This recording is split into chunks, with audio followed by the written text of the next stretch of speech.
During the spring and summer of 2014, Illinois CSI performed needs assessments for 26 school districts.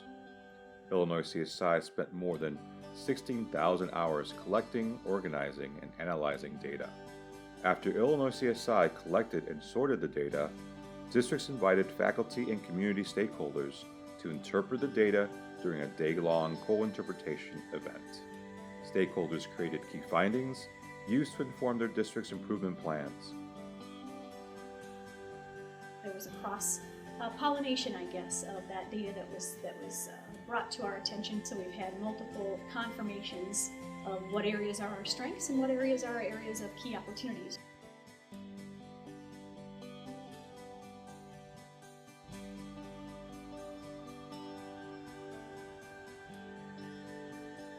I had a major aha moment when I looked around and I saw 40 different sheets of paper all on the wall, and you started making all the connections between the two and seeing how they all are interwoven and what responsibilities you have as a teacher that play into each and every one of those. And you can see where you go, well, yeah, I do that and that, but I don't do that, and I should do this, and well, I know who does that. And it's kind of interesting to see, as disjointed as we've been in the past, to know that we all think the same way.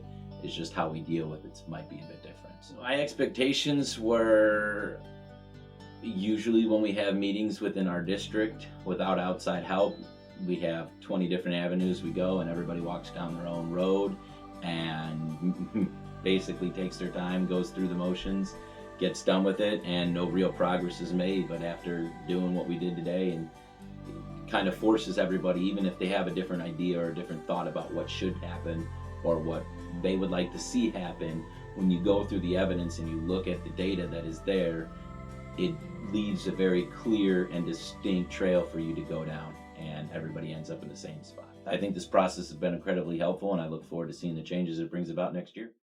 I had the advantage of working with the CSI early part of the year, and some of the key findings that really stuck out was the information about the student to student, teacher to teacher, and parent to teacher, about the instructional norms and how the students felt about their instructions and the perceptions of the teachers.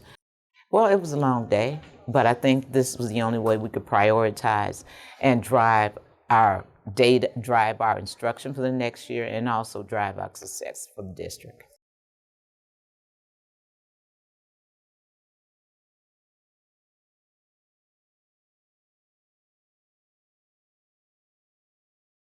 In the process of working with the CSI team, they came out to observe one of our district leadership team meetings. And basically, after the meeting, they met with me.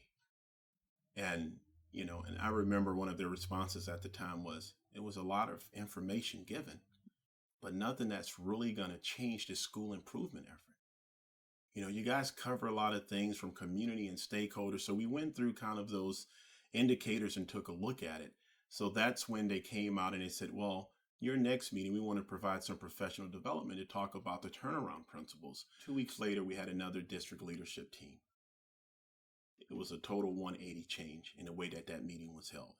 We were really focusing on the worthy target. We was really looking at those look-fors, the conversations around the table about school improvement was conversations that I hadn't heard before. I think we've gone deeper than I think we would have on our own. I certainly think, well, first of all, I think we have an exceptional team. I think I think the trust factor, because of this process with the Center for School Improvement, and knowing that it's about everybody getting better. It's a learning process. It's not about an I got you, is what makes it different to begin with. It's about improving what we do systemically as a district, not just at the school that is in status, but as an entire district in all of our buildings. Our work isn't just about that one school. It's about what we do in every school in the district. So I think that there's been a lot of aha moments, and we've been able to go much deeper in what we've wanted to do than I think we would have ever been able to do on our own.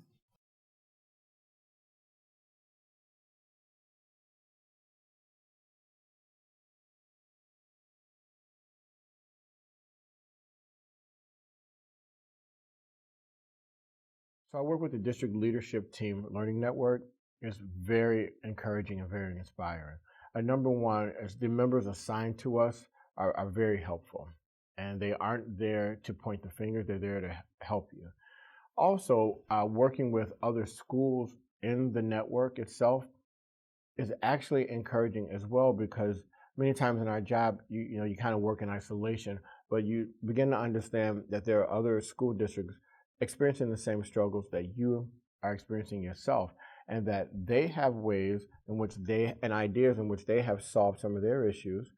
But it's even more rewarding to share what you've done, to know that they want to borrow something that you've done as well. And so it's the collaborative process of everybody coming together that I think is going to move all of us forward. The first benefit of the district leadership network team meetings is that our team comes together, and Dr. Sheila Sherman recommended to our superintendent that our entire team be here. So that means our district leadership team members and our principals.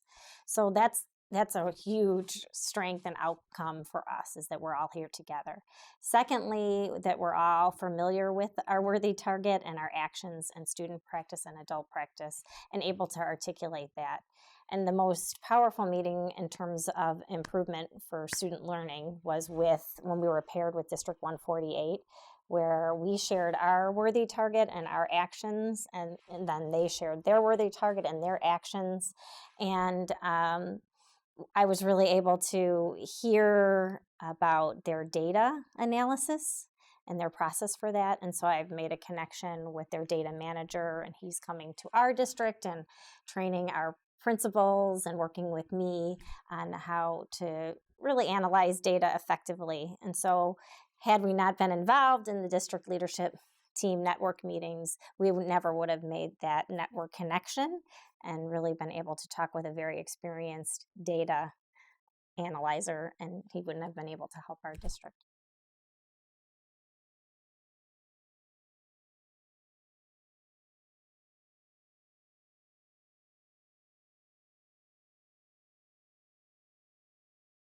There are a couple of things that we do differently. I think the first thing is that our data discussions are rich. We've changed the focus of our team meetings, even faculty meetings with our teachers, and now we've added the data portion where we are looking at data. We're talking about instruction. We're talking about student achievement. We're looking at our best practices. We're deciding what works best and what doesn't work best based off of the data. So that's very important. The second thing is that there's more conversation between our school team and our district team.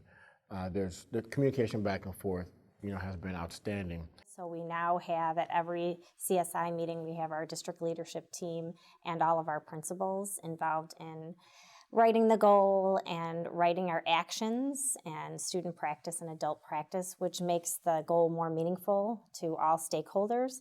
And we meet twice a month with the CSI team, who asks probing questions, which really help us to identify if we are not only making progress on our actions, but what we might need to change to make our practice more meaningful in terms of improving student achievement in reading.